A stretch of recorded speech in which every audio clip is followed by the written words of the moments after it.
नाजिम, आम्ही सकाळपासून पाहतोय की अलका चौकातला उत्साह जराही कमी होत नाही, किंबहुना तो वाढतच चाललाय। सध्या काय चित्र आहे अलका चौकात? यंदा आपण पाहू शकतो सकाळी 10:30 ला जी गणेश मिरवणूक सुरू या ठिकाणी झाली विसर्जनाची ती अद्याप या ठिकाणी सुरू आहे। सकाळी 10:30 ला जो जल्लोष या ठिकाणी होता, जो जोश या ठिकाणी होता, जो उत्साह होता, तो उत्साह तब्बल 7.5 तास संपल्यानंतर देखील आपल्याला पाहायला मिळतोय।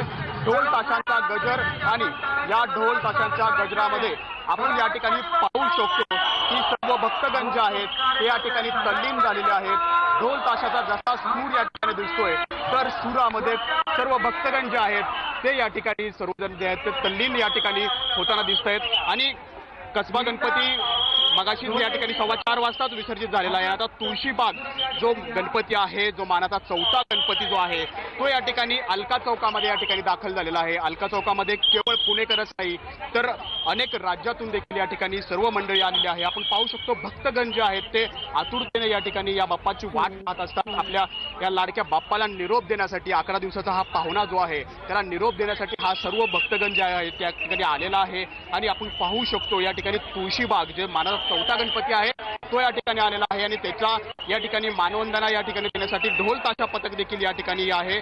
या ढोल ताशा पथकाचा जी मानवंदना आहे ती ऐकण्यासाठी, त्याच्यावरती तल्लीन आणि मल्लीन होण्यासाठी या ठिकाणी सर्व भक्तगण जे आपण पाहतोय 4:15 वाजता या ठिकाणी पुण्याचा मानाचा पहिला गणपती जो आहे तो या ठिकाणी विसर्जित झालेला आहे। त्या पाठोपाठच त्यानंतर दुसरा गणपती जो आहे मानाचा तो देखील या ठिकाणी विसर्जित झालेला आहे। एकापाठोपाठ एक मानाचे गणपती अलका चौकात येत आहेत। सध्या आपण पाहतोय की तुळशीबागेचा गणपती अलका चौकात येऊन पोहोचलेला आहे। खरं तर अलका चौक आणि गिरगाव चौपाटी ही दोन अशी ठिकाणं आहेत की अनंत चतुर्दशीच्या दिवशी या दोनही ठिकाणांना वेगळा साज चढलेला असतो। इथलं वातावरणच वेगळं असतं।